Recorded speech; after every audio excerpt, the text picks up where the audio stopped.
Hi, everyone. My name is Carson Whitenauer, and I serve as the Executive Director for Uncommon Pursuit, where we're seeking to be transformed by God for God's mission. We host an online community. You can find out all about that at uncommonpursuit.net. But right now, I want to focus your attention on a mental health crisis that is going on among young people in the United States, and I would guess all around the world. And that might sound alarmist, like I'm just trying to stir up a crisis to get attention, but it's actually what the data show.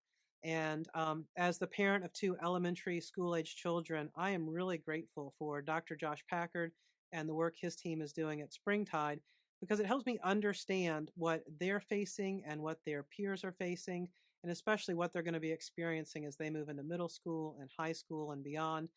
Today is not a sermon on how the world should be. Today is a chance to listen empathetically, to understand how the world is, what the life experiences are like for a diverse group of young people. And we're going to be with a professional sociologist who has dedicated himself to the qualitative and quantitative data of what's going on with young people. And so there's a report that Springtide Research has released that we're going to be able to share with you. And I'm going to be asking questions about that to do a really deep dive into understanding the next generation. And if you're part of that generation, I hope you feel seen today. I hope you feel like we heard you. I hope we feel like we represented you well. If we got it wrong, let me know because we want to make sure that we're listening with empathy and respect and not talking down to you, but hearing what your voice is and responding to that with love and compassion. So, enough from me. Let me turn it over to Dr. Josh Packard. Josh, thank you for coming to share your research with us today. Please tell us a little bit about yourself. I understand that from your Twitter profile that 78% of your answers will be informed by research today. So, if you could just explain to us how you got into that and why this topic is so important to you. Thanks so much, Carson. I really appreciate that. It was such a lovely introductory words. Yeah, 78%. I won't tell you which 78% are informed by research. You have to guess. I'm making up the other 22. This is getting to be the executive director of Springtide is sort of like a lifelong dream. I mean, there's not many opportunities to do something like this. I was an academic for trained, got a PhD, taught for 15 years. Was a sociology of a religion specialist, and really loved that life, but was looking towards the end of that for something that I thought like maybe I'd like to try something that's not in academia. And when that sort of translated into this opportunity to get to start Springtide, whose sole mission and focus is dedicated to understanding the lives of 13 to 25-year-olds through their religious and spiritual pursuits, this felt like such a natural place. And I'm just really glad to have the chance to get to do that. One of what sort of characterized my academic career, and I think characterizes a lot of Springtide, is this focus on being really applied. So we're a research institute, but we say all the time we want to be useful, not interesting. And hopefully we're interesting along the way too. But of those two things, like we want to make sure that we're not just putting data out into the world that makes you go, huh, interesting, but that actually changes or informs or strengthens the way that that you interact with young people. So that's sort of our goal. You may know us if people have heard of us. It could be from the State of Religion and Young People, which is a big report we put out every fall. And as you mentioned, this first one, I mean, this most recent one rather, is focused on mental health and how faith leaders can respond to what is a mental health crisis as identified by the Surgeon General's office and the American Academy of Pediatrics, et cetera. I mean, there's lots of places that have shown that this is not just something that's affecting Gen Z, but it's an actual crisis among mental health among young people.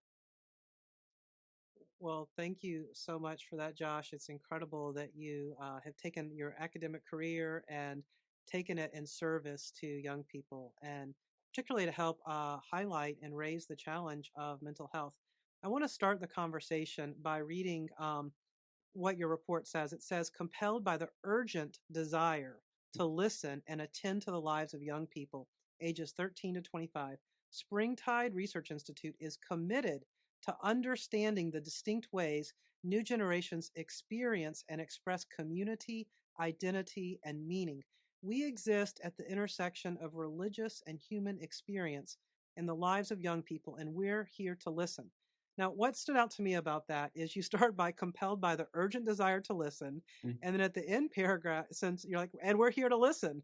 Yeah. And I loved that. That really connected with me because listening is one of my core values, along with curiosity. And that's why instead of just building a platform to broadcast what I think, I started an online community so I could listen to what other people had to say and I could keep learning from different Mm. perspectives from all around the world. And so I find, the old saying, you've got two ears and one mouth has Oh yeah. has proven really helpful for me. So I wanted to ask, like, why is listening this urgent desire you have? What makes listening such a core value for you? Well, I think at first we just sort of think it's the right way to approach young people that who often, as they tell us, that they feel dismissed a lot of times by adults, and like the adults in the institutions they run are often, I don't know if this is a fair assessment or an accurate one, but it certainly is accurate to how young people feel, which is that they feel like those places and people are only interested in them when they feel like there's something to get from them. So they want to get them to believe a certain way or get them to behave a certain way or get them to do a certain thing, but they're not sort of like, at least a lot of young people feel like those institutions and the adults in them aren't necessarily intrinsically interested in them. And so that's listening as a core value for us really starts with that. In fact, the methodology that we employ to collect our data relies on this mix of really traditional sort of academic, surveys, interviews, really rigorous stuff that would pass muster. But I, I always got the sense when I was a professor that like this sort of academic ideal of being a little bit separated from the object of your study, so that way you could retain your objectivity, just didn't translate into this part of the world very well, because I get older every year, and trying to get me to just understand the lives of teenagers is not like a very good idea. I have a 12-year-old, but still, like, we make all these assumptions about what they're doing. That if we don't circle around and fact check and be informed by them, by the actual objects that we're, the people that we're studying, then we make a lot of incorrect conclusions. And so the approach that we take is one that's called data with heart, where we couple the listening that takes place through those traditional methodologies along with listening in some very unstructured ways but consistently. So we have a young person's advisory board that meets with us monthly. We have writer in residence positions. We have a BIPOC fellow. We have interns. So lots of places that we are just consistently staying engaged with young people that can help us to like, what are the right questions to ask, but also very importantly, when we get data back and we think we understand the interpretation, does that line up with their experience? And it's not to say that like out of their mouths and onto our pages. I mean, just because they say it doesn't mean we print it. You know what I mean? Like the research time is triangulating. I mean, we're trying to like, what does the data say? What do young people say? What does the theory and other research say? And then we're trying to sit in the middle of all that. But young people's voices play a really big role in that for us. In fact, we have our own podcast called The Voices of Young People, where it's just a young person talking about, in this case, their mental health, or, whatever the object or whatever the subject of the study is that we're working on at the time. Well, I really appreciate that you attend to young people with that listening approach. I think we all want to be listened to, Sure. and to give someone just a chance to share their perspective, even if it's diametrically opposed to our values or our beliefs or our preferences, that is still the beginning of a relationship, Hmm. to hear what someone has to say. And I love listening to people. It's it's a lot of fun. Yeah, It's not like I have to be forced into I listening to agree. someone. I enjoy it. So, Josh, if I could, one of the key values here is authenticity, and I'd like to know, how has this extended experience of listening changed you? How has it shaped the kind of person you are? Mm. Yeah, I like that. You had mentioned earlier too this notion of being curious, and I'll actually, so just so the people watching at home can see, there's this poster that I have on my wall of Ted Lasso, and it says "Be curious, not judgmental," and I think that's been the like this core value. It comes from this really famous scene from Ted Lasso, where he's playing darts.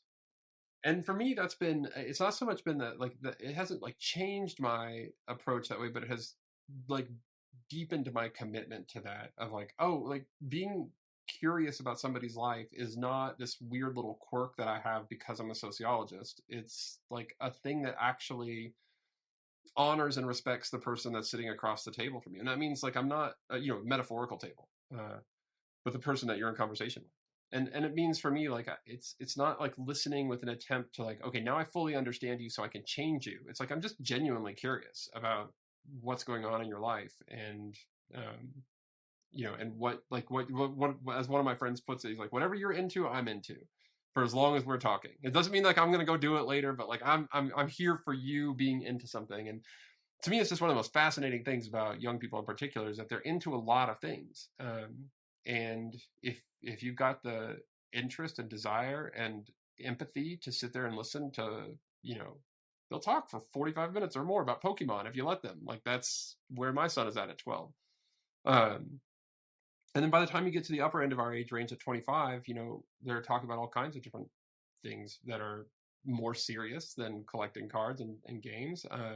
And sometimes not, but it's just that commitment to just being curious all the way through it, and knowing that, like, not everything that happens or everything that comes out of their mouth is something that needs immediate correction. Sometimes it's just about showing up consistently. Yeah, that's really helpful. Um, yeah, so I want to dive into this topic of mental health. And to quote from your report, it says mental health, it turns out, is the biggest issue to address in order to do ministry that matters for young people. And you quote Jeff Neal, the executive director of Northern Colorado Youth for Christ. And his quote is, young people have to heal and belong before they can hear and believe. I want to say that again. Yeah. He says young people have to heal and belong before they can hear and believe. That is a really powerful insight. He you know, but here's the thing, if you're not immersed in the lives of young people, I think this report is a shock. It might blindside you. It could be a surprise. When I was growing up, which wasn't that long ago, I don't think, mental health didn't seem to be the core issue for me and my peers, and maybe we were in a bubble. So, when did this become the biggest issue? Yeah, I love that you read that quote from Jeff. I think it's such a smart approach, and one that lines up with so much that he sort of intuitively stumbled into, or found his way into, rather. That lines up with so much of the what we know from just sociology in general, but also from the emerging research here.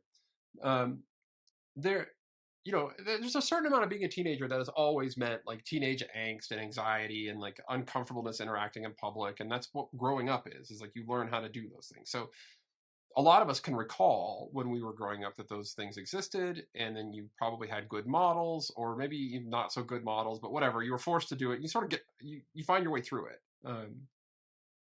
We're not talking about mental health in that regard. Like, those are mental health, those in particular is like potentially some mental health issues around anxiety that are not like, they're not rising to the level of something that needs to be dealt with, right? It's just, in other words, like, every point of uncertainty or stress is not necessarily bad.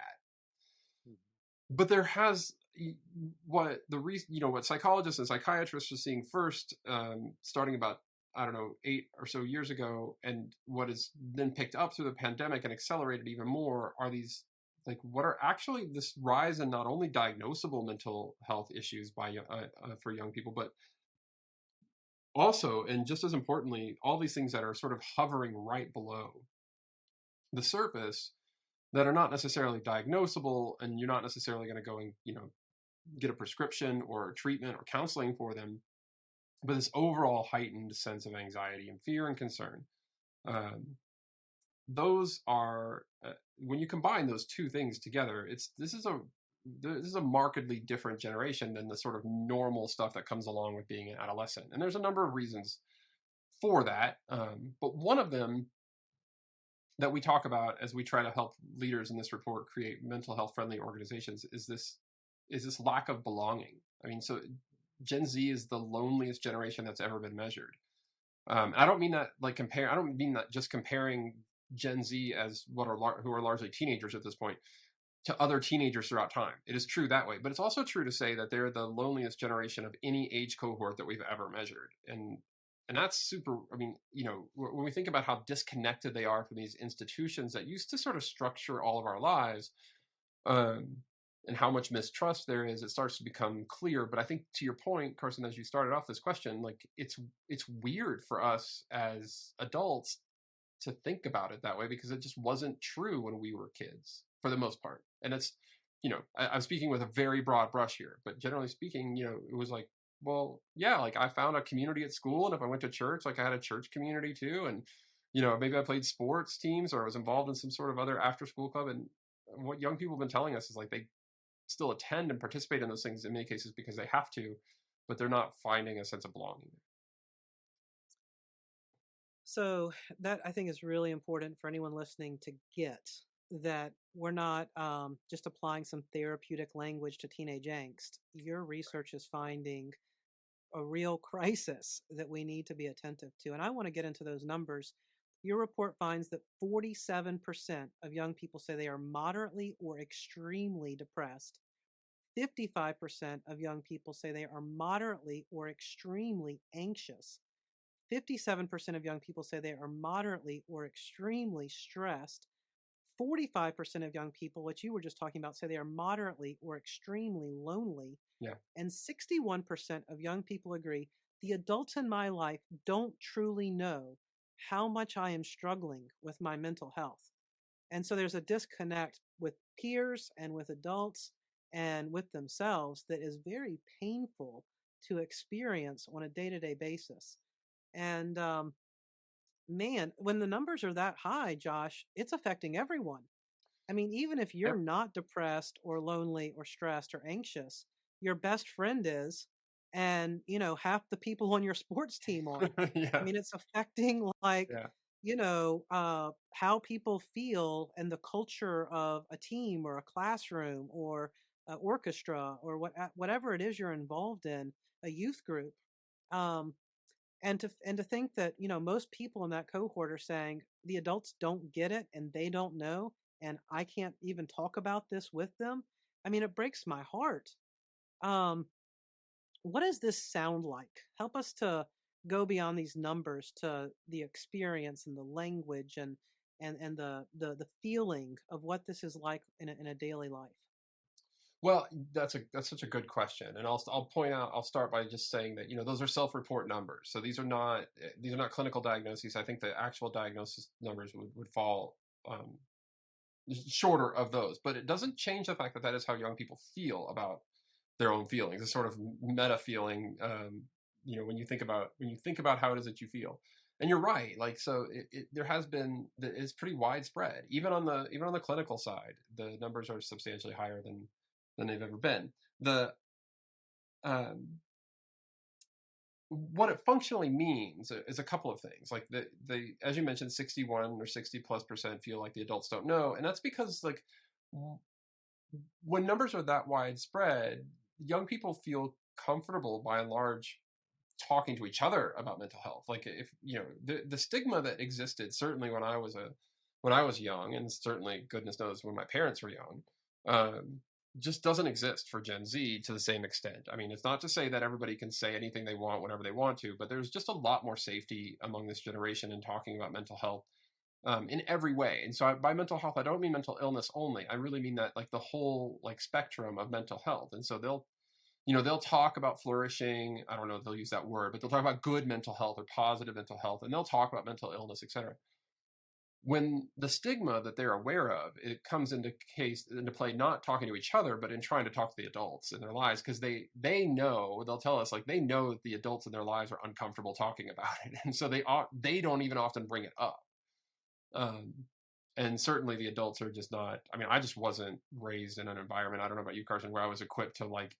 I don't know how to ask you about your mental health in a way that doesn't feel stigmatizing, really, or accusatory, or even like like you've done something wrong. Like I don't know that I have the right language for that. Gen Z obviously does, and they like at least to talk to each other, but they know that the adults don't. And when the way it expresses it is, I think, through this. One young person told me this. And I thought this was such a good little thumbnail like reminder. They said, um, you need people in your life who will notice when you're not being yourself, and then ask you about it. And I thought, like, that is such a good little heuristic or device or whatever. Like, how many people do you have that would notice if you weren't being yourself and then ask you about it?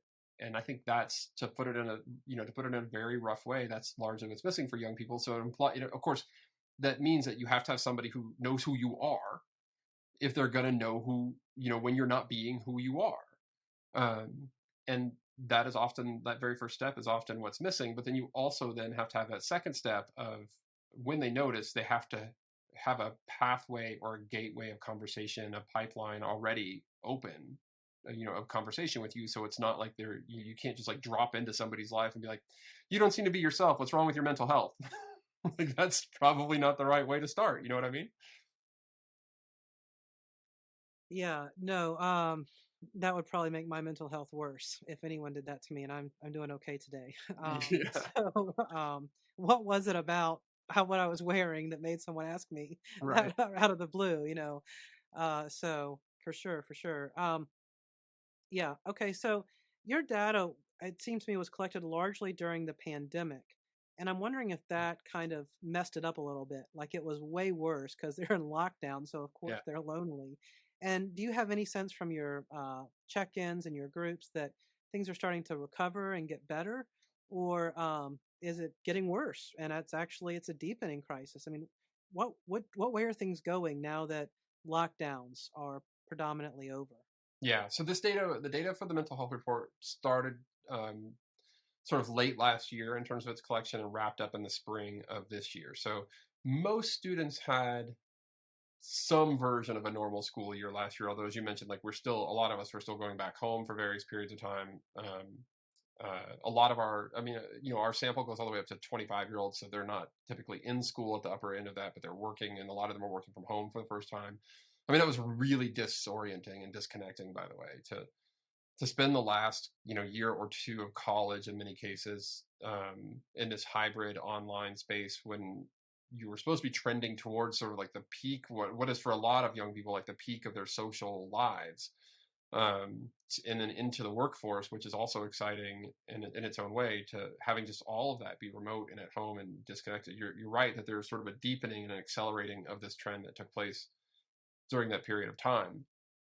Um, but I don't see, and while some of that might then decrease as we get back to sort of the human interactions that people need just by nature of being human, the the parts that I feel like I'm not so sure that it's going to go all the way back to where we were 10, 15 years ago in terms of these issues, because it strikes me that what we're seeing is that something has been maybe not irretrievably lost, but essentially what happened was 2-ish, maybe 3 years of young people just not getting much practice doing the sort of in-person relational work um, that is such an important part of adolescence. I mean, if you think about it, there's a lot of ways to think about adolescence, but one way to think about it is as essentially this large experiment where you, as a 14-year-old, you go out and you try, like, you interact with adults or something for the first time, you shake somebody's hand and you try and, you're at the dinner table with your parents' friends for something, and you're like, that didn't go well. Like, I didn't make the right joke. Like, I didn't get the right response to that. Nobody asked me any questions. I didn't feel comfortable making eye contact. But then you don't quit and go into a cave. Like, some adult in your life like drags you to church again, or makes you go out to dinner again, or a coach makes you look them in the eye, and you're like, okay, I get a little bit more comfortable with this, and I learn how to do it again. These kinds of things, like relationships, are not an innate attribute that we have. They are skills. Being in relationship with each other, being in the kinds of relationships that lead to our flourishing, these are skills that are developed over time. Often, as those of us who recall middle school, well, might remember like being knocked down a few times and like that just didn't work. And then sometimes getting exactly the response you wanted and that being reinforcing. And so what we've lost is, essentially 2 to 3 years of development in that regard. And what we see now are a lot of young people who, um, I'm not sure how they ever get it back, because now a lot of them have moved on into roles where they're sort of just expected to know how to do those things. So when I talk to my former colleagues in higher ed, they've got these students who didn't get much of that kind of practice of talking to teachers and the normal sort of interactions of high school, and they're walking into their first and second year of college. And it's not that professors always complain about student writing, the kids these days can't write anymore. That's not what we're talking about. It's like a whole different kind of thing of like, they don't know how to interact with each other. Like, they don't know how to be on campus with one another. Like, having a class-wide discussion is like pulling teeth, is what I keep hearing. And we hear that from young people. They're expected to be in like jobs. Or they're expected to be leaders in different organizations, and they just don't quite. It's just like this sort of delayed ability, or this. They just feel like they're behind the curve a lot in terms of what's expected of them and what they're able to do. Yeah, that really helps. I think anyone listening and myself too to understand the kind of structural, developmental, environmental nature of this mental health crisis. And it would be so convenient to pin this on a temporary situation that is now gone, Mm, but this is going to require a society-wide response of, building trust and relational skills and enabling people to recover this capacity and pass it on to others. I wanted to talk about mental health and religion, but I was kind of struck here by your report offering some new concepts for me. The way I grew up, religion was kind of what I'll call the Encyclopedia Britannica approach. hmm It was like there was a section on Christianity, and then there was a section on like within that on Catholicism and Protestantism, Yeah. Eastern Orthodox, and then there was another entry for Buddhism, another one for Hinduism, another one for atheism, and they were all very like technical and demarcated, and they all had their own box to go in, hmm and that does not seem to be um, what you're finding. So you say that you define religion in a way that I had never heard before. You write we rely on four primary categories: identity, belief, practice, and community. So identity, belief, practice, and community to describe ways young people engage in religion or experience and express being religious. hmm And there's this idea of faith unbundled. And so a lot of people are like, I have to check out. I can't handle this. This is way too uncomfortable. But Yeah. help us out, Josh. What is faith unbundled, and why do you define religion like this?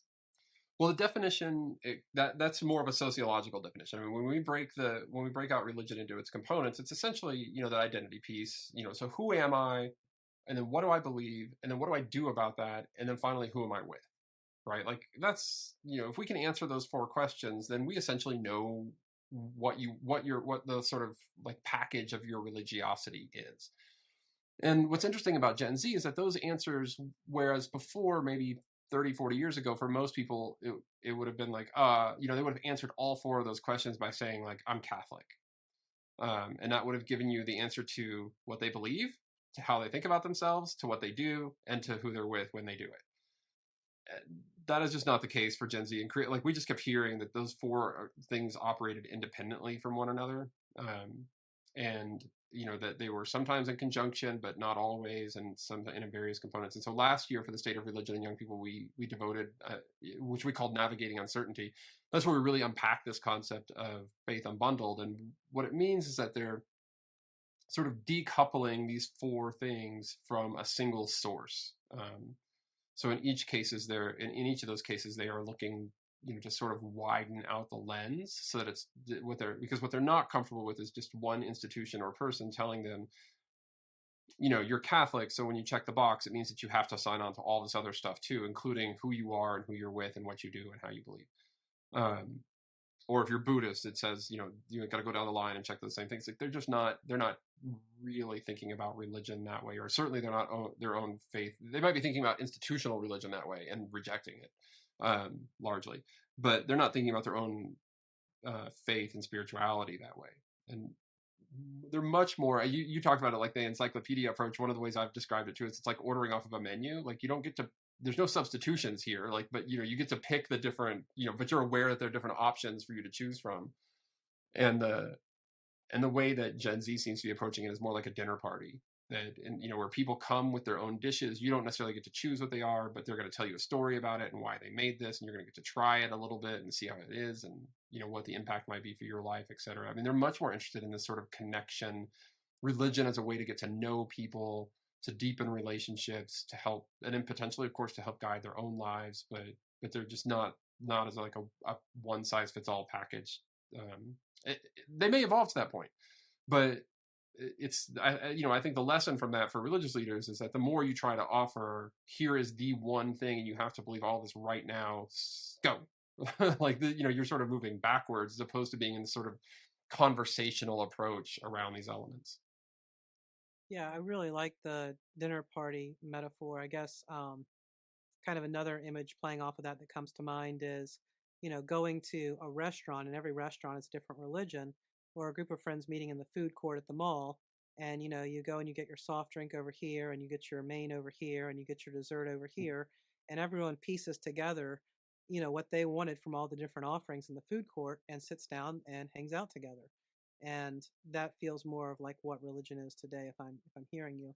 One Hmm. of the data points was 62% of young people agree there are parts of many religions or spiritualities that I agree with. Yeah. And 48% of young people agree that I feel like I could fit in with many different religions or spiritualities. So, is there a story that goes with that for you, or an anecdote, or some way of, again, helping us get beyond, data Yeah. to here's what that would look like in one young person's life, knowing that's not all young people, but hey, here's one story of what that looks like.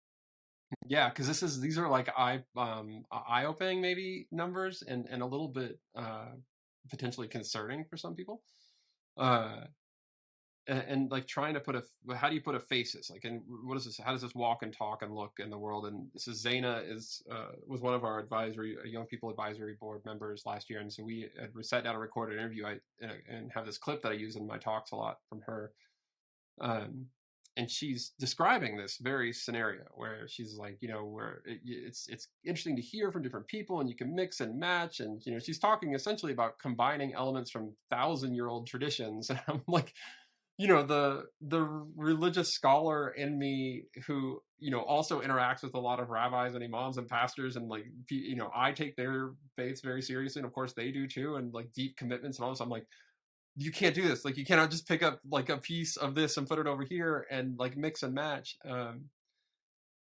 But then I remember that like she's 15. Like, and I remember what I was like when I was 15. And um, I think I'll ask my audiences a lot, because you can sort of hear their anxiety go up when Zaina describes this, and I'll say, like, I want you to picture yourself in your middle school bedroom or your high school bedroom, and think about the posters that are on the wall. Think about the music that's playing. Um, think about the the guy or the girl that you're on the phone with, that you're dating, and then ask yourself, like, is that what's on your walls today? Like, are you married to that person that you're on the phone with? Are you still listening to that music that you were listening to? And the answer to some of those things might be yes, but likely you're not listening to that music as much as you were then. And you may still have those posters, but maybe they're like in the basement behind the gym equipment or something, because it reminds you of childhood more so than they're like aspirational. But you get the idea, right? That I was able to understand by talking with her that yes, on their face, objectively, that is a thing of concern. Like, it would not be great, I don't think, if the world were running around as 40 and 50-year-olds thinking about world religions that way, of like, we can just, that they're like interchangeable parts or something. At the same time, we know that much of what it means to be a teenager is about exploration and curiosity, and trying things on for size and experimentation and learning. I mean, that's what growing up is. uh, there was a period of time when I thought like I was going to be a skater, and so I went and bought the clothes to skate, and like bought a deck, and that lasted like 8 weeks or something, and I was really bad at it, and it seemed a lot harder than I thought it was going to be, and so I didn't do that anymore. But we know this enough to not get like super concerned about when our kids try things like skating. But it's like we put all of that aside, all this knowledge that we have about being a teenager aside, when it comes to their faith life, and as soon as they express anything that is just a little bit askew or not right in lockstep with what we want for them, we feel like we have to step in and correct it. And I think that that attempt is genuine and comes from a good place, and I understand it. I get the impulse to do it, because the adult on the other end of that conversation often thinks that, in many cases, depending on what your theology is, you might be sitting there thinking like that young person's eternal soul is at stake, and I can't, I don't, I wouldn't be doing what I felt like I was called to do if I were not like trying my best. But But trying our best in this situation doesn't mean just telling them what is wrong or what is right. It's in this case what Gen Z is telling us is that trying your best for them means staying in a relationship with them and listening and being curious, knowing that this is a journey that they're on. And I think really the only real question for Gen Z is not like, can you get them to agree or disagree with you? Because if you try to do that, they're probably just going to disagree with you. It's normal teenage rebellion stuff. The question is, are you going to be in that conversation that they're having about faith and spirituality, or are you not going to be? And when we reframe things that way, it sort of lessens the onus to step in right away and say, like, you can't do that, you can't do that. And more, towards that bent of being curious and saying, like, oh, well, that's fascinating, tell me more. But I'll admit, when Zaina told me this, like, it was really hard for me in that moment to be like, tell me more, Zaina. Like, because it's alarming. I understand that it's alarming. But I don't, these are not the final words of their conversation about faith. These are often at 15, 16, 17, these are some of the first explorations that they're having from a truly sort of agential perspective, meaning like they're the ones driving the conversation. And so it's actually, from that perspective, I think it can be, I personally find it fun and interesting to see sort of where they're at. I do too. I really enjoy. It's energizing for me, and I think one thing I have to remind myself of, and if there are pastors or youth leaders watching, one thing we all need to remind ourselves of is that famous sermon Jesus gave from a mountaintop, and he said, before you try and take the speck out of someone else's eye, see if there's a log in your own eye, and come on, are we not all syncretistic? I mean, from the Christian tradition that I sit in, there's this thing called sin, and I participate in that. And so that's a way in which I have not checked the boxes and lined up as Um, a Jesus person. And there's, a theological concept of worldliness. And I think anyone who can be honest can say, yeah, I have some of that going on in my life. And if you feel that you don't have those, send me your bank account and your calendar, and I will do an audit for you and see if I can't help you identify some places where everything is not aligned with how things should be for Christians. And I think if we start there, we realize we're in process in our faith, and that can help contextualize how we hear someone else being in process with their faith. Josh, I want to go to something that was really encouraging about your report. Read from your report again. It says, young people who are highly religious are more likely to say they are flourishing. Those who are not religious at all are more likely to say they are not flourishing, which breaks my heart. It's not like we're competing to see no, who can right. flourish more, you know. And you say this is the case for every category of life we ask about, including mental well being. And you also note 57% of young people agree that their spiritual or religious practice positively impact their mental health. And so the reasons for this that I was gathering are religion's giving them a clear sense of purpose, it's connecting them to a higher power, it gives them beliefs and values they can implement in their daily lives. It connects them to a really supportive network of relationships, that belongingness, and an antidote to loneliness, of course, would be Hmm. supportive relationships. And it involves them in these really positive spiritual practices. So help us understand again. Again, I'm heartbroken for those who are not flourishing. Yeah. I'm thrilled that religion is helping a lot of young people flourish. What explains this for you? Help us understand what it is about religion that can be such. I mean, if this was a drug you could prescribe, I mean, Yeah. it would just be, hey, go to church every week and come back in 6 months. I mean, this is better performance than any drug on the market, right? I mean, why? Yeah, and it's not just our data. I mean, so earlier in 2022, in January, February, Gallup released a sort of summary of all the data they've collected about this, which is quite a bit over the last several decades, and it's the same thing. If religious people are better off, um, the academic research here is largely in the same vein. And we've known this for a while. There's a question about causality. I mean, are you religious because your life is going so well, and therefore whatever's in charge of life, i.e., God, you're inclined to believe in, or is it because you believe in God, your mental health is better? So I think that that is still very much a question. Um, but I think it's important here to distinguish between, like, okay, so yes, young people who are claiming to be religious and spiritual are also claiming better health outcomes, including mental health outcomes.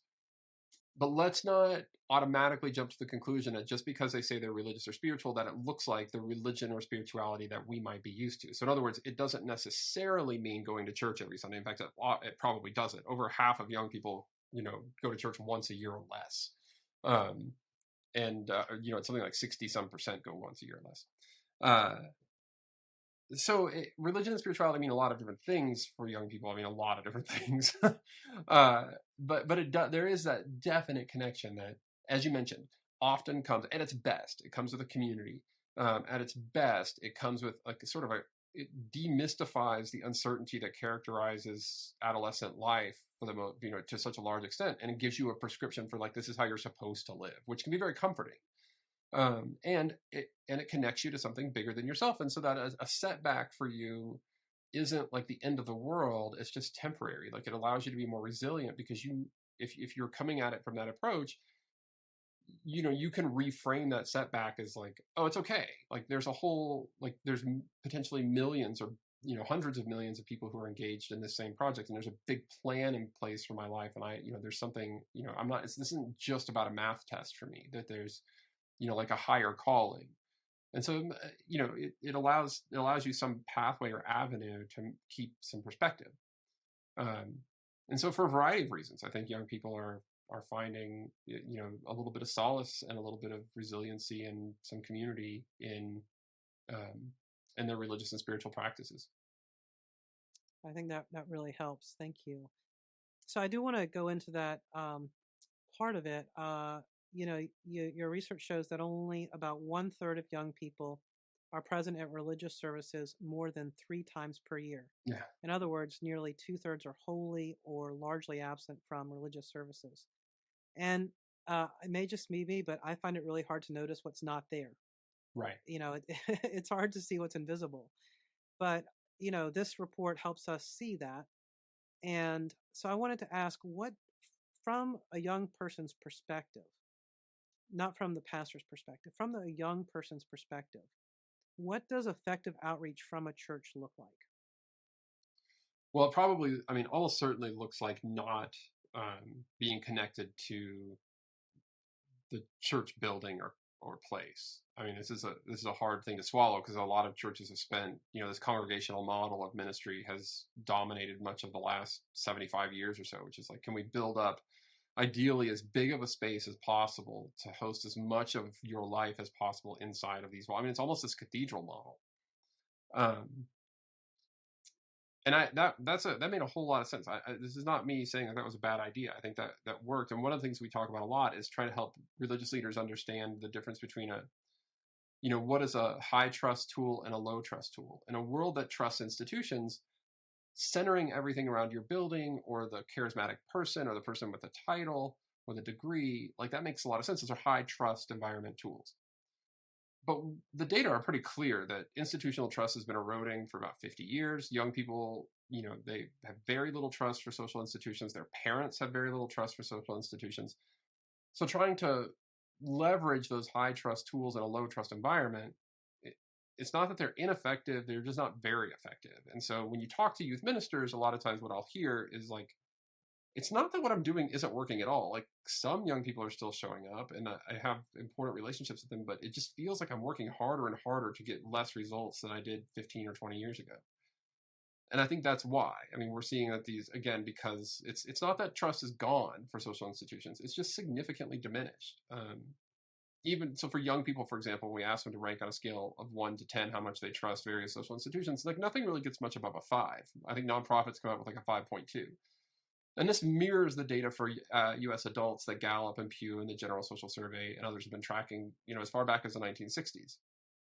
So it's not even that, it's not like, oh, things were like humming along and all of a sudden, this group of teenagers comes up and, hates social. No, they're being raised by parents who aren't engaged, don't trust, aren't speaking or interacting well with institutions in the house. And so these kids are that way too, which is not surprising.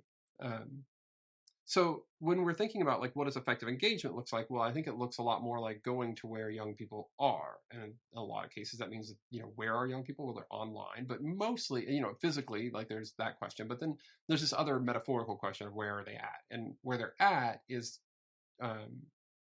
really engaged with a few very key issues that I think faith leaders actually have a lot to speak about, but often just aren't like in these same spaces with young people. And um, and so, figuring out what the young people in your world care about and then showing up there. In fact, somebody asked me, like, okay, if you could redo my youth ministry budget from scratch, what would you do? And I was like, well, I would just open up a tab at the local coffee shop, and I would, aside from paying your staff, that's all the money I would put is just into that. Um, that would be, you could do a lot worse than that. It's not like, I don't think we have to get radical here. It's just about finding places to be in conversation with young people around the issues and topics that they care about. And Gen Z cares deeply about a lot of things. Yeah, that tracks with my experience. It was, 7 or 8 years ago now, but I spent 10 years in campus ministry. And Hmm. I mean, 95% of my time was spent on campus in that environment or in a coffee shop next to campus. And 5% of it was spent when some of them came to church on Sunday. Yeah. But we were still engaging the scriptures or prayer or doing something with spiritual significance. But I had to go and be in their space for that connection to happen. And again, I mean, Christians have a model for this. Uh, Jesus came to earth. There's something about coming to be with people that we have found Mm. powerful, and the Spirit of God coming to live within us. And so, if God's Spirit is willing to come and dwell within me, that is a prompter for me to go and love my neighbor in the same way.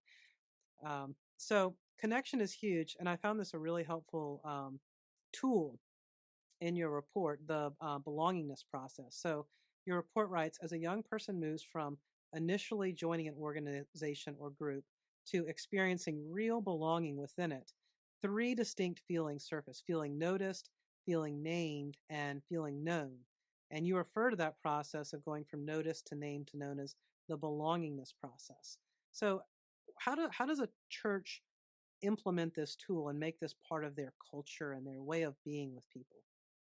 Yeah, it's a great question. We Belonging to us really does feel like the new metric that matters for understanding, young people's engagement. So it used to be participation. I mean, I'm sorry, it used to be attendance rather, and that attendance would be the thing that would tell us, like, okay, if there's a lot of young people here, we're doing well. If there's not, we're not really reaching them. And our very first research project at Springtide, which led to the publication of Belonging as its own report, where this process comes from, really showed us that Gen Z was, as I mentioned earlier, decoupling this notion of attendance and belonging.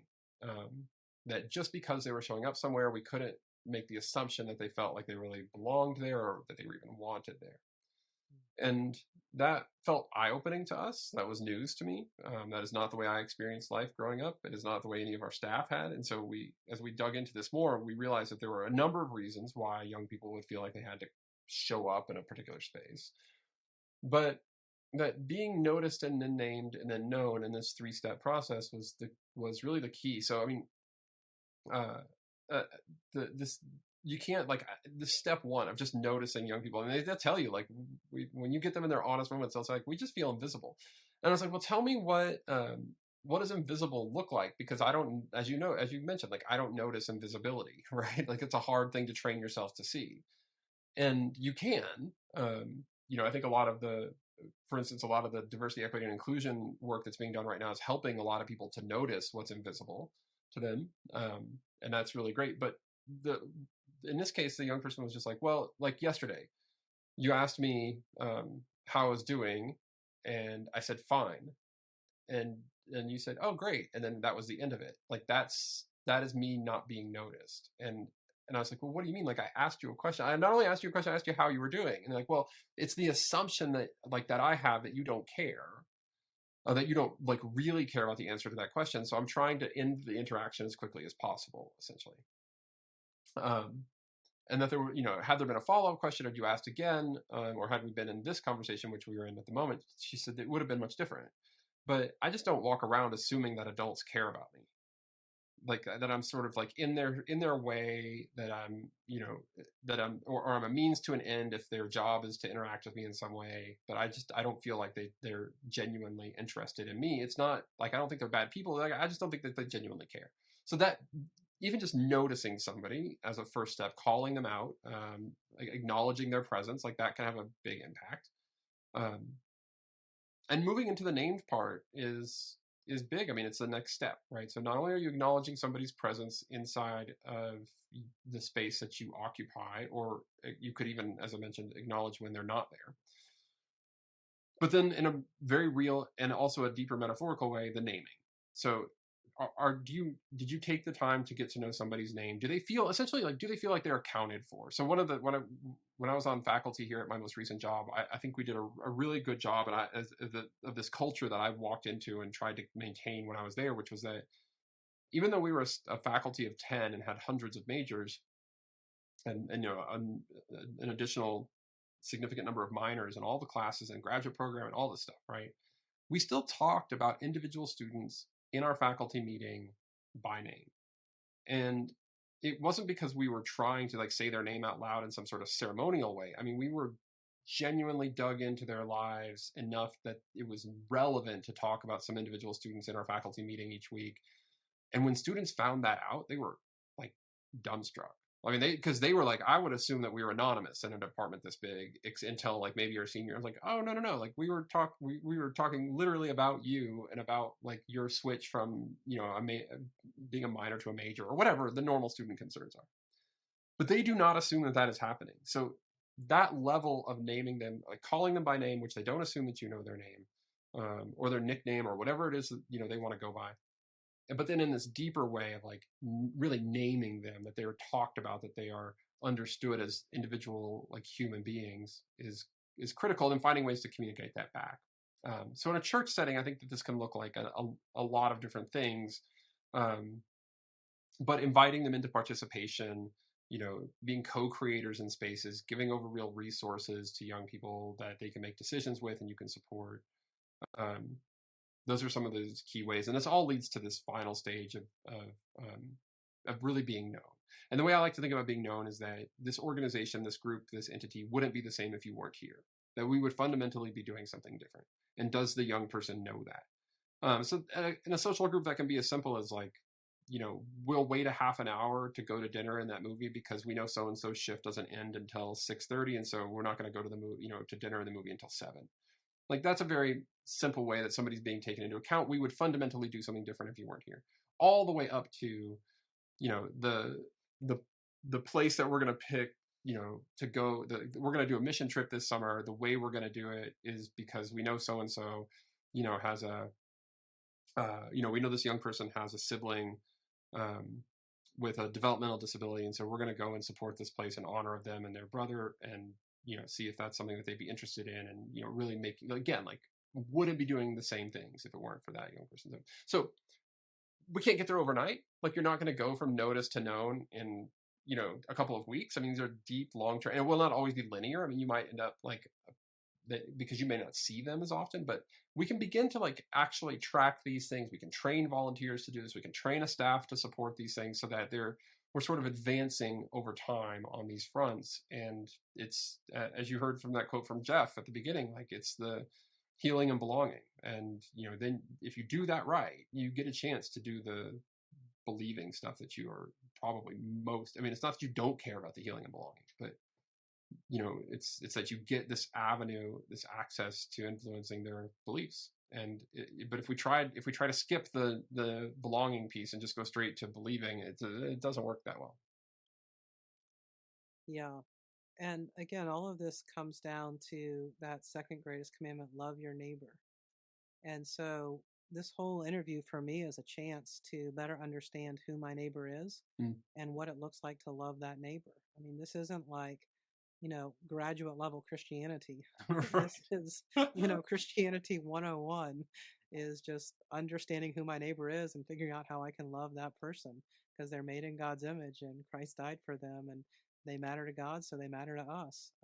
Well, and so we don't do theology at Springtide. I mean, when we speak prescriptively, when we say what you should do, we're coming from a position of the behavioral sciences, and we often invite theologians in to contribute, or religious experts in to contribute. But even knowing that, I still find myself often in this weird position where that thing that you just said of like, I'm here to love my neighbor and to show up for them consistently, that raises a certain amount of anxiety about like, but shouldn't I be doing more? And then I find myself in this weird spot where I'm like, well, I think in your Christian tradition, like there is this thing called the Holy Spirit, right? And like you don't, if I understand that correctly, you don't have to do everything. Like there's these other entity that will take care of some of that, I think. And which is always to me just like this soft reminder of like we don't have to do everything all the time.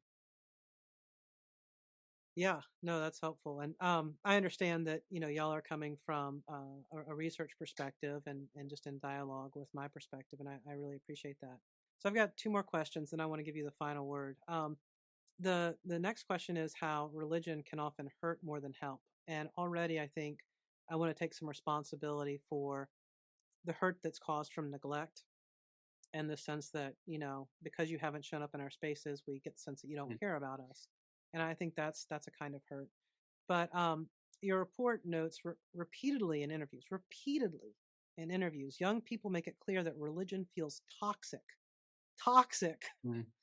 when it is primarily presented as a pressure to live up to difficult expectations rather than a vehicle for helping them navigate their current difficulties. Yeah. Man, that's a gut punch. And I really want us to take that on board. And then you point out a solution. The key is encouraging rather than discouraging young people. The key to encouraging rather than discouraging young people is aligning expectations with tools for successfully accomplishing them. And I was like, oh man, like that's exactly what I've always needed. And so with Uncommon Pursuit, I was always like, I know what I should be doing as a Christian, but how do I do it? And Mm. I didn't get those answers from a lot of places. So I went and I created courses that gave people the tools that I discovered from scouring the literature. Like, how do I pray? I need a tool for that. So I went and Yeah. created a course to teach people how to pray because that's what I needed to figure out. And this tool aspect of it is something I've often felt frustrated was lacking, and that I had to go and create for myself and for others. Um, but I just would love to hear from you about this experience of religion being toxic, because I mean, obviously there's some people who just don't care, but to the willing, Mhm. responsible listener who Yeah. that matters to them, like what would you say about, hey, look, if you'll just cut out these three things, or if you'll try these two things, like you'll flip the script and people you'll pleasantly surprise young people with how you're approaching them or how it feels to be at church or what have you. Like, what are the big drivers of this? So it's let's talk about where that term toxic comes from, or like how this gets in their head in the first place. The when when we are disengaged from institutions, we know that we still have to find a way of making sense of them, their existence in the world, even if we're not participating in them. And this is true not just for institutions, but for groups of people. And so sociologists have for a long time talked about in-group and out-group theory and what happens to out-groups. And so the people who are in our in-groups, we tend to be a lot more forgiving. When somebody makes a mistake, we don't attribute it to all of the people like them. We just say that, oh, that person made a mistake. And the opposite happens with out-groups. And so when somebody makes a mistake, we're like, oh, that's how those people are over there, right? This is a basis for a lot of really harmful stereotypes that exist in the world, but also some sort of much more benign, just like ways of getting through the world without having to make sense in detail of everything you encounter, because that's too much. It's information overload, right? It's just the way our brains respond to categorizing things. So when young people don't have any experience or much experience with religious institutions or people because they're not attending, or they just don't know many, and it's just not something that's talked about in the public sphere much, what are they left to drive those outgroup like sort of ideas? Well, it's left to the most extreme factions, the things that generate headlines, the things that generate the most noise, et cetera, et cetera.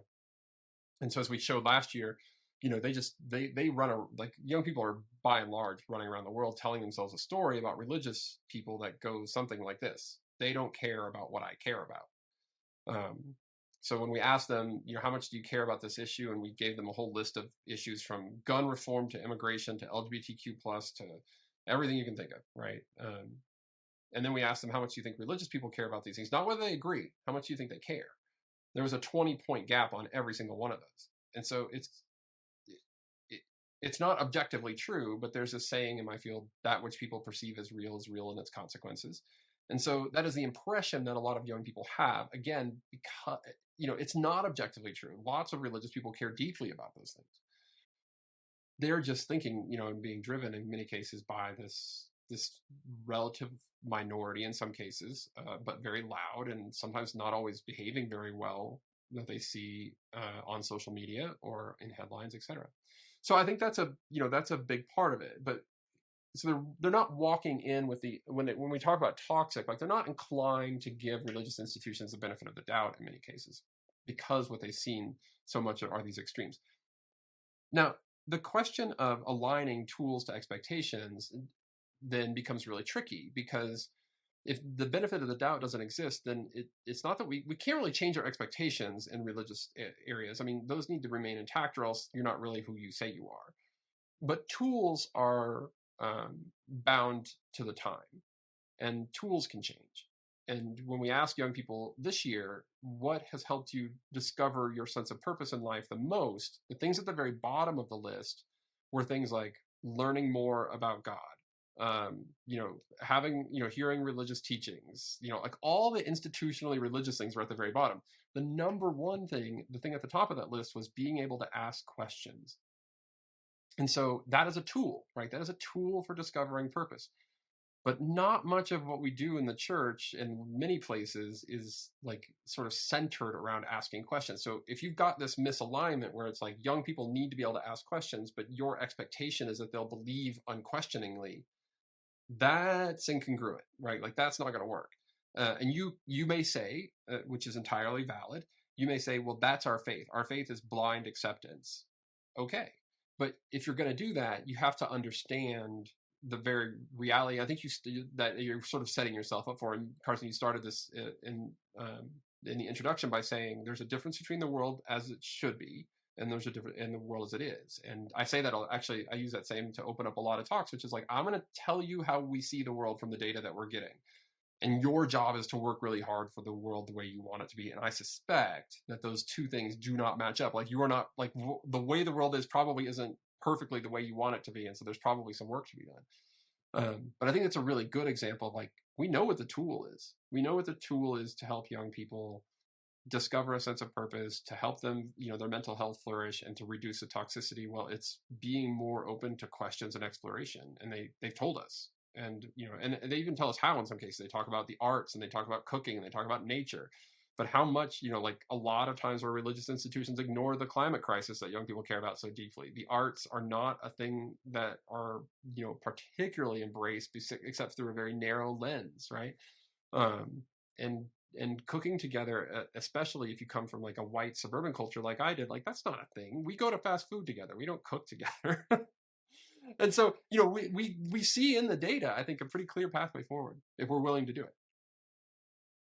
Well, that's really helpful. And the idea that religion is blind faith. I know some people listening might feel that way. I talked to someone who told me that exact perspective a couple of weeks ago, and it was kind of a badge of courage and a badge of rightness with God that they had a blind faith. Sure. Yep. And so I'm very familiar with that perspective. I understand that perspective, but that has never worked for me. I'm very philosophically inclined, and from middle school, I was asking, very tough questions about the Christianity I was raised in, and I felt that the answers weren't good enough, so I went and did a philosophy degree in college because I was like, I don't even want to be in the religious studies department. That's too religious. I want to be in the philosophy department because there it's like, hey, let's read Socrates, let's read Hegel, let's read Foucault, let's see what the big boys and girls of philosophy, have to say about the ultimate questions of life. And that philosophy degree and that philosophical bent I have has always shaped my life and my religious experience. And it's so weird to me. Again, I understand this is people's life experience. I'm not trying to like be judgmental right now, but I just, again, for me, the first commandment includes loving God with all of my mind. Like it's number one Yeah. is loving God with all your mind. And I'm like, so that means like all of the questions, all of the thinking, like all of the great ideas of world history are fair game for a Christian. It just seems obvious to me. The disconnect there is really hard for me to get my mind around. And so, at our local church, we started a class called Ask Your Question. And the point was come in and ask any question. But it wasn't curious enough for us because the way the name Ask Your Question worked is it implied you ask a question, we give an answer. Right. And so we wanted to like up the level of curiosity. We were trying really hard to value curiosity with Ask Your Question, Yeah. but we changed it to conversations because conversations we thought changed the power differential and created a culture of listening to each other and of everyone having a voice. And that's just been so much fun for us. Hmm. So um, Here's some things from your report on this topic. You write expectations and the importance of certainty and doubt are pervasive in religious communities, but seeking answers and leaning into mystery can both be holy activities for young people as they navigate some of life's biggest questions. And put in a little editorial comment again. In my Christian tradition, there's this idea that God is infinite, Yeah. and so that's always room for curiosity right there. So, but then it goes on to say, one of the best things a role model in faith can do is practice saying, I'm not sure about the answer to that question. Let's find out together. Yeah. And you write, asking questions and seeking information is the most common way young people say they find a sense of purpose. Um, so again, how do churches in particular, that's what or, mosques, I'm sure it's universal, but how can churches cultivate this value for curiosity and make it a safe place for any question to be asked by a young person or by an adult? What are some tools for us to live out this expectation? Well, I love the example that you gave because I think where you went with the like ask your question. I mean, that's the place that a lot of folks would go to. But it's which is like this. We're doing the thing. We're telling you you can ask questions, but of course you probably saw, and I can imagine how that went, which is that it's still one person in the front. Other people would ask their questions back to that one person, and then they would give a answer, potentially the answer. A young person told me once that said, "In my church growing up, I could ask any question I wanted as long as it was on the approved list." And I thought that was they were joking, of course, but that's how it felt to them was like, here's the set of questions you're allowed to ask. Um, and I think that characterizes a lot of religion. And, the reality is like a lot of these questions have been addressed by great thinkers in the past, but what young people are asking for is not so much the ability to ask questions, it's to explore questions. And when we're thinking about this in terms of tools, does your faith or the way you express your faith or the way that you're teaching or passing down or forming young people, does it help them to ask better and more correct questions? Not do they get better and more correct answers, but are they asking the right questions, and does their faith tradition help them to do it? And I think this is where we can do a whole lot of modeling.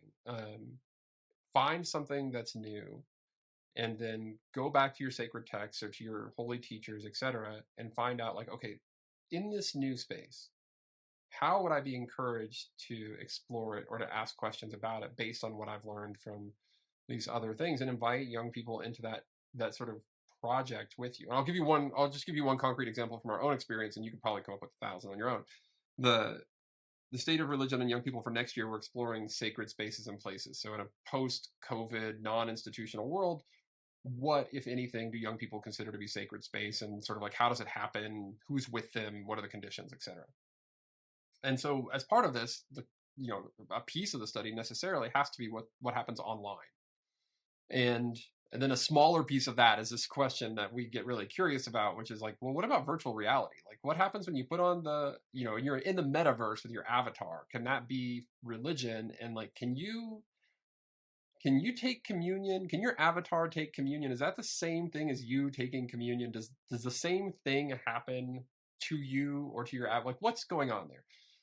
And this becomes like I get very tired very quickly of like when I explain this, what I think is a fascinating question to people, and then if they immediately jump in with the answer, I'm like, oh, I'm sorry, that I'm not even interested in I'm not actually interested in the answer. I'm interested in knowing what other questions need to be asked in this space. Like, what are the contours? What are the terms of engagement here around which we should be talking about this? And I think that's what young people are looking for. As we wrote about in Relational Authority from 2020, you can tell them the right answer if you think you have a right answer. But if that's all you do is just tell them the right answer based on your expertise, they will not. It'll make you feel better. It'll make you feel like you did your job by telling them. But at the end of the day, it will have no impact. if you're not doing all this relational, if you're not taking the time to get to know them, to help understand, like, on what grounds do they need to be engaging these things, what's best for them, how do we set them up for long-term exploration? So it's I think helping them to ask the right questions is really the key. That's really helpful, Josh. Thank you. So again, I want to return to our key theme here. It's burdens my heart. I know it burdens your heart. There's a mental health crisis. It's the reality right now as you're watching this. More than half of young people are depressed or anxious or lonely, and they don't feel like they can have a conversation with you about it, probably. And if you're the exception, that's great. Josh, as you just are close to young people and seeing the data, if you could wave your magic wand and give us the right answer, what would you like to have be the final words on how religious leaders can step into this mental health crisis in a helpful way? Well, we shouldn't undersell the need for real professional licensed counselors and therapists. And you should be connected to those resources and being able to refer young people, when they're in an actual moment of crisis. But there's a lot that you can do before we ever get to that point. And I think most importantly is is that you want to indicate through a variety of ways that you're a safe person to be able to talk about these issues with. And that's you cannot just tell them that you're a safe person. You have to demonstrate it. And one of the ways that you demonstrate that, I think, very clearly, if I were to wave my magic wand and everybody would start doing one thing, it's that you would make intentional time and space to pursue this conversation on a regular basis. So I'm not talking about sitting down at the dinner table every night and you finish your prayers and everybody does a mental health check-in. I don't know that you have to be quite that on the nose about it all the time, but I do think it's maybe it's mental health Mondays. Maybe it's that after you sit down for dinner on Mondays, that's the thing. Everybody's just going around the dinner table and having a quick mental health check-in. Will it work the first time? Heavens no. Like it'll be stupidly awkward the first time. Nobody's going to really know what to say about it. And it probably will not necessarily be much better the second or third time. But as the young people in your life get more and more used to you pursuing that question in a very intentional way, they'll get, either there will be something actually going on that they want to talk about finally, and that will be the click, or they'll just finally get it through that you're actually interested in the answer. Yeah, that's what I want to. For me, I've been surprised. There was a sense in which driving my kids to and from school was like a chore. I was like, oh, you know, this is little, I wish I didn't have to do it this way. But that's become one of the greatest times is that captive time in the car. And then the other time that, this wasn't in the new dad handbook. I didn't get one of those. But after everything is done and it's time to go to sleep, I know they just want to stay up, but I'm willing to let them stay up because the comments that come out right then, when they feel safe and secure and loved and relaxed, is some of the most precious moments of conversation for me. And so, whatever that looks like for you who are listening, find those precious moments to they've been loved, they've been cared for, and there's a chance for a really transparent conversation. Well, Josh, thank you for your care and the expertise and the professionalism, and for contextualizing this for me and the people who might watch this with Uncommon Pursuit. And I'm going to put links to your report and your website in the description. And if this conversation has helped you, please go check out Springtide. Again, they're not going to give you a sermon on the way things should be, but they're going to tell you how things are. And that's really important if we're going to love our neighbors. So, Josh, thank you so much for being with us today. And I hope you will hit the subscribe button. I got to put that plug in there. And I hope to see you guys again next time. Thank you so much.